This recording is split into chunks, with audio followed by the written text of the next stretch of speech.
super interesting question in our comments yesterday. And they ask, do you know of any pros who hurt themselves doing pro-am? I assume the risk is higher when dancing with someone below your skill level.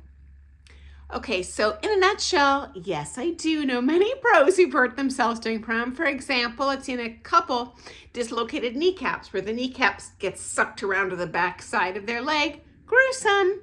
I'll get into that story in a bit.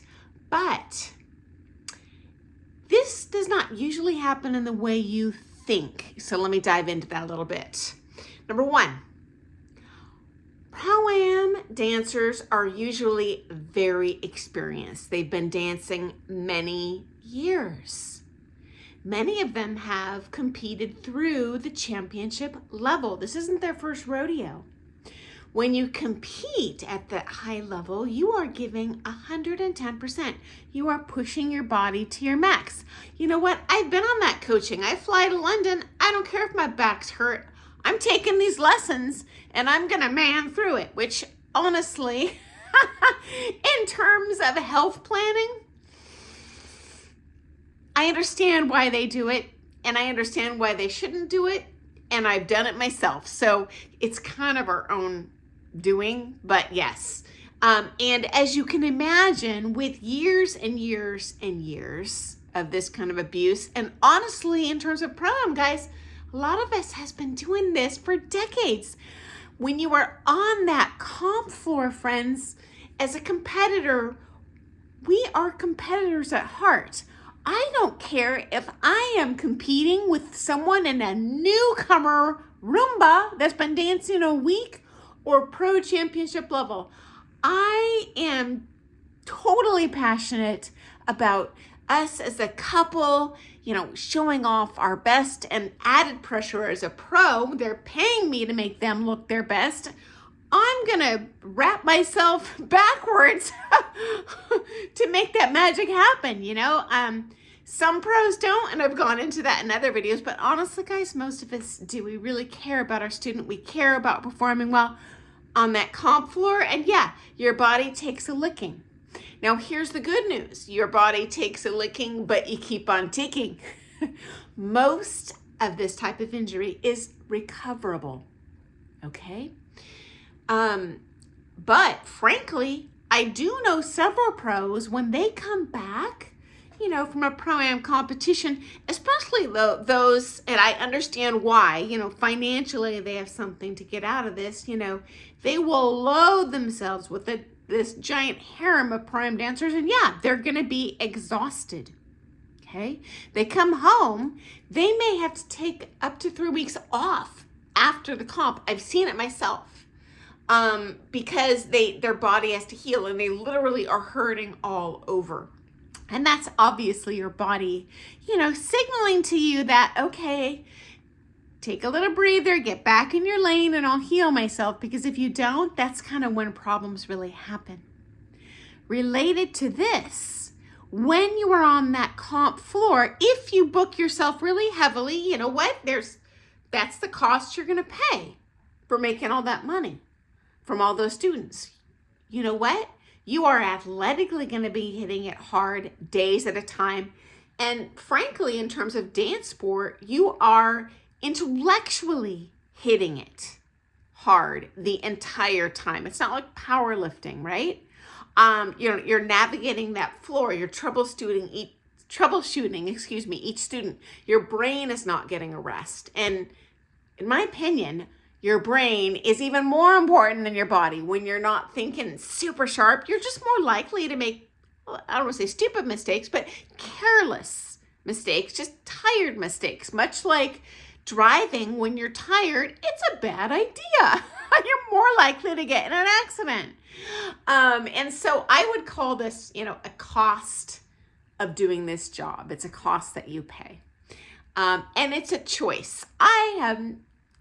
It's not the pro-am student's fault ever. It's the pro's choice, okay?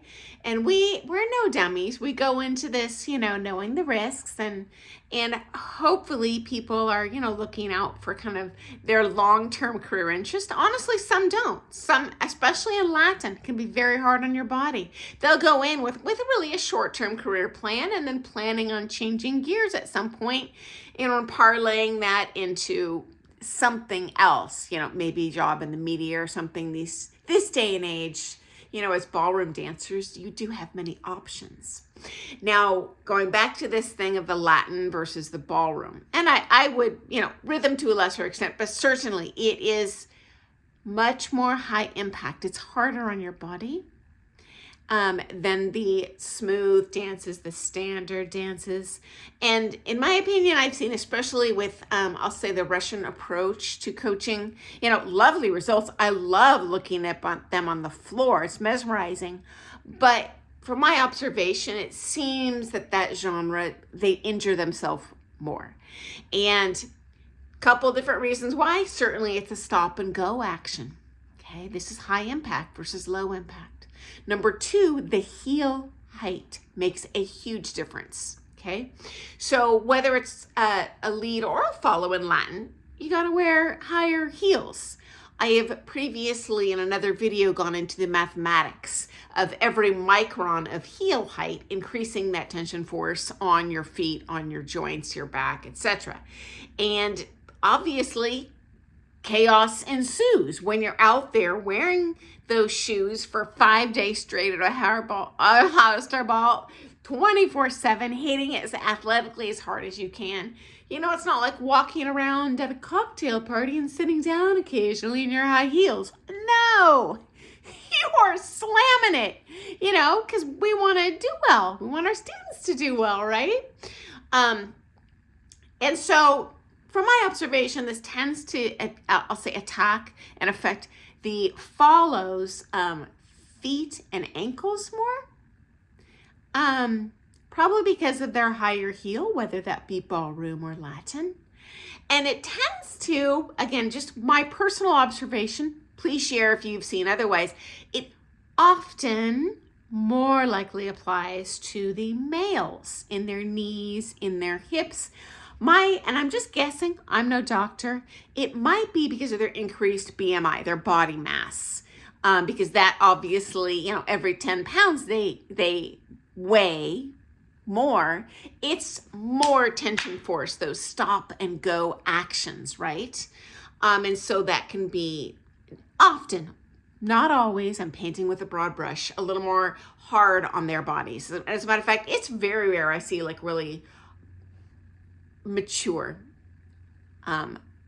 pro Latin dancers hitting it hard, like on a prime floor. It's very hard on them, guys. They are getting their money's worth abusing their body.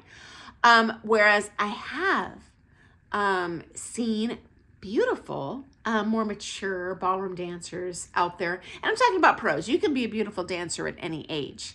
I would say this might even be an upside now that I'm thinking about it, friends. For those of you grousing about not starting dancing till you're 60, well, you know what? If you would have been doing championship Latin since you were 5 years old, maybe you wouldn't be able to dance anymore. You got a fresher body. Of course, the learning curve's different at that age, but hey, whole nother video.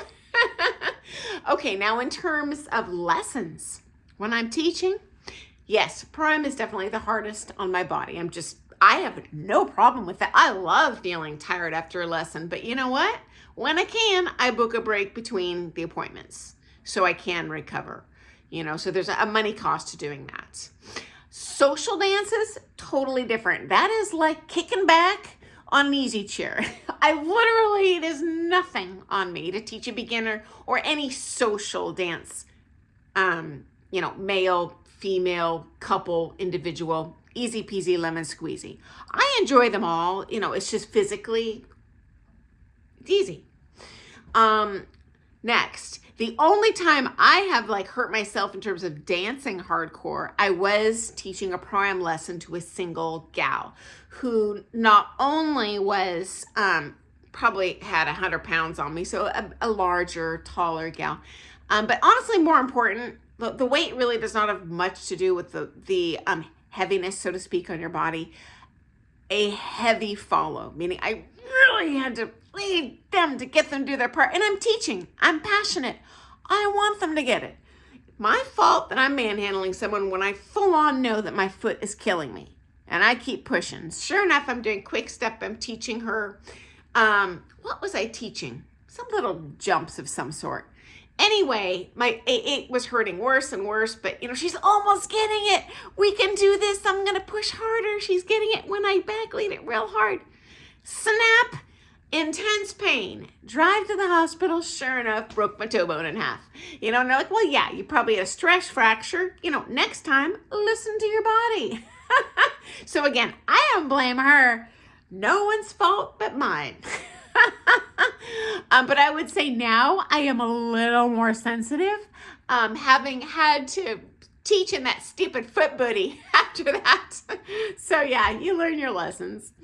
And then I would say kind of the second hardest, again, on my body, person to teach would be a competitor, simply because I am probably showing a little bit more athletic dancing, and for them, I'm not going to do it like at snail's pace, do this again, I might show them that, but as soon as they've got it, they're going to honestly learn a heck of a lot faster than that social dancer. Then I'm immediately hitting hard and I'm going full force, full speed, and then that's a little more wear and tear on your body, which is fine. Okay, next up. Honestly, guys, most of the injuries are long-term. They are not from one comp. They are not from one lesson. I have seen 2 pros dislocate a patella in a competition pro-am, meaning they were dancing and they're dancing full on. This is a dance injury that apparently happens to many dancers in different genres, where your leg muscles get so strong, they literally, do a stopping action and it can pull your kneecap all the way to the wrong side of your knee. And then they just kind of put it back in. Very painful, but yeah, I have seen that twice. Now that you mentioned the question, I have not seen that happen with an amateur, though I'm sure it has. And if you've seen it, share in the comments. It's just, I can only share my personal experiences, and that's what I have seen. Okay, and finally, I know I keep saying final. I'm like, oh, I gotta add this. We usually suffered kind of, I'll say, these more life-altering injuries outside of dancing altogether, just like our students. I am a prime example, guys. A couple months ago, I broke my pelvis hanging Halloween decorations from the ceiling. So inevitably it's like, oh, I, torqued my back getting groceries out of the car. So, I fell in a pothole. Honestly, those debilitating injuries kind of catch you by surprise because you're not, you're kind of relaxed when you're off that dance floor. At least when I'm dancing, I'm really intellectually thinking about my movement and I'm not going on autopilot like I am the rest of the time, right? And just like our students or anyone else in the world, often we're taken out of the dancing game, or at least our career is pretty heavily affected by the normal type of bodily, I'll say, illnesses. I've known several pros who have died of cancer. It's horrible. They're the healthiest people in the world. You're like, how can this happen? But it would have happened, I'm sure, if they had a desk job or a bank teller. These things do happen. We are human beings. We are mortal. I don't know if you guys remember George Vasquez, a wonderful, sweet guy. Unfortunately, he passed away from cancer, but for years he kept on, being very active in the pro community. And he lost one of his legs to cancer. These things happen. Is it Julia Ivleva with lung cancer? It's just heartbreaking. It's heartbreaking when anyone has cancer or any sort of life-threatening illness, but these things do happen. I've also known several pros who have suffered strokes, which again, very healthy people. These things just happen to all of us. So anyway, I hope you found that to be interesting. I thought it was a super interesting question. No one has ever asked me that before. I never even considered it. But yep, that's how that works. I do see pros probably, they do, when they do pro-am, get injured more often, but it's not the pro-am's fault. Often their own doing. And it's a long-term game, guys. It's not just, oh, you know, my partner pulled me down on one comp. If I had $1 for every time I'd fell, I'd be a multi-bajillionaire. That doesn't matter. We get up, dust ourselves off, and we're off and running again. These things happen.